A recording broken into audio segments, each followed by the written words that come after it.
नमस्कार, आपने देखना शुरू कर दिया है यूपी 9 न्यूज। मैं हूं आदिल अंसारी। खबर आपको दिखा रहे यूपी के जनपद प्रयागराज से। पेट्रोल पंप निर्माण कार्य में रंगदारी का मामला। व्यापारी ने अधिवक्ता पर लगाया था 2 लाख रुपए की रंगदारी का आरोप। आयमा थाना क्षेत्र के कटघर पमरेजपुर अनेधी गांव का मामला। अनेधी में व्यापारी अरुणेश कांत तिवारी इंडियन ऑयल का लगा रहा पेट्रोल पंप। व्यापारी अरुणेश कांत तिवारी ने अधिवक्ता राम पदार्थ यादव पर रंगदारी जैसे तमाम गंभीर आरोप लगाए थे। अधिवक्ता ने सभी आरोपों को निराधार और असत्य बताया है। आपको बता दिए, पूरा मामला राजस्व से जुड़ा हुआ बताया जा रहा है, जहां मौके पर दोनों पक्षों के बीच जमकर कहासुनी भी हुई है। आपको बता दें, ये पूरा मामला प्रयागराज के मऊआइमा थाना क्षेत्र के अनेधी गांव का बताया जा रहा है, जहां दोनों पक्षों के बीच जमीन को लेकर खूब बहसबाजी भी हुई है। अधिवक्ता पर व्यापारी ने गंभीर आरोप लगाए हैं, तो वहीं अधिवक्ता ने सारे आरोपों को निराधार बताया है। आइए आपको पूरी रिपोर्ट दिखाते हैं।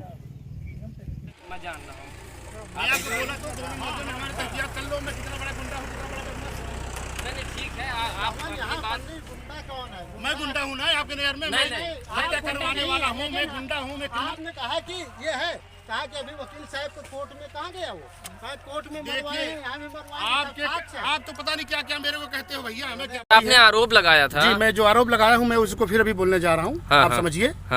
2016 में मैंने राम लखन यादव, जो अभी ये अंकल जी अभी बताए, इनसे हमने बैनामा लिया है 90-136। अच्छा। 90 फीट फ्रंट सड़क का और 136 फुट गहराई का 10 बिस्सा बैनामा लिया है। जैसा इन्होंने अभी कहा कि हमने 10 बिस्सा दिया है। मैं आज आपके चैनल के माध्यम से भाई लोगों के सामने कहना चाहता हूँ, मेरी जमीन नपवाई जाएगी या नपवा ले। अगर इसमें से 10 बिस्से में से जितनी भी ज्यादा निकलती है, जिसकी भी जमीन हो ले ले। नंबर 1। नंबर 2, जो हमारे वकील साहब राम पदारथ जी ने कहा है कि हमने कोई पैसा नहीं लिया, हमने कोई कुछ नहीं किया, जबरदस्ती हमने इनकी जमीन कब्जा कर ली, ये बातें कर रहे हैं ना ये। इसके लिए मैं बोलना चाहूँगा, मेरे पास टोटल पैसों का रिकॉर्ड है 1,50,000 का। मैं जरूरत पड़ने पर जहाँ कहोगे वहाँ दूंगा। मेरे पास प्रूफ है पूरा। तो आपने मतलब इनको पैसा क्यों दिया? पैसा इसलिए दिया, जैसे आज ये बोल रहे हैं कि हमारा इसमें 9 धूर निकलता है। हमने कहा ठीक है, अगर आपका निकलता है तो हम लेंगे। इनके जितने सह खातेदार हैं 13 लोग हैं, सबके सिग्नेचर हुए हैं और सबके सिग्नेचर पे 1 लाख रुपये दिया है। 50,000 रुपया मैंने वकील साहब को दिया है। इन्होंने कहा मैं वकील हूँ, नहीं दोगे तो मुकदमा करा के मार डालूंगा। मैंने इनको 50,000 ऑन बैंक दिया हुआ है, प्रूफ के साथ देने को तैयार हूँ। जहाँ बुलाया जाएगा मैं दूंगा। जी बताइए। ये पूरा प्रकरण जो है घुमा फिरा कर राजस्व पर आ रहा है। ठीक है जी, राजस्व का ही है। राजस्व जो रिपोर्ट, अभी कोई रिपोर्ट आई सामने? अभी रिपोर्ट कुछ नहीं आ रही है। नाप के लिए बात आई थी।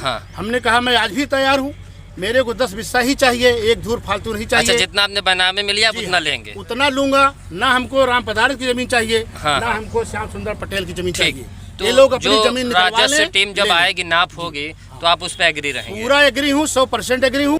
और जिस तरह से आरोप लगाया जा रहा है, पेट्रोल पंप का निर्माण कार्य आप रोक रहे हैं और 2 लाख रुपए की रंगदारी का भी आरोप है आपके ऊपर, क्या कहना चाहते हैं? ये सब गलत है। मेरी ज़मीन है और मैं रिकॉर्डेड ओनर हूँ, जिसकी मैं खतौनी दिखा रहा हूँ।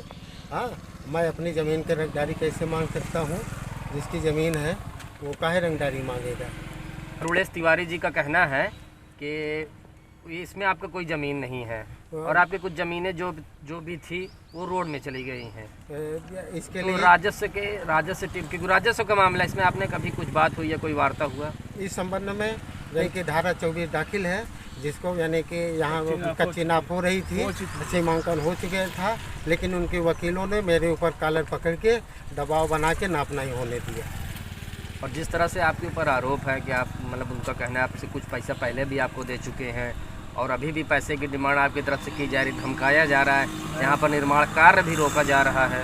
जिस तरीके से इनका कहना है, इस तरीके के मैंने इनको ज़मीनें एक 10 स्टाम्प पे दिया था, लेकिन इनको बगल हमारे खातेदार हैं श्याम सुंदर, मैं उनसे ज़मीन लिया था, लेकिन इन्होंने कहा हमें दे दीजिए। फिर धोखाधड़ी करके इन्होंने श्याम सुंदर की ज़मीन को गलत दिखा के ले लिया। फिर बाद में ये तथ्य मुझे मालूम हुआ, तो मैंने कहा कि अगर धोखाधड़ी किए हो मेरे साथ है, आप अपने पैसा लो, मैं ज़मीन नहीं दूंगा।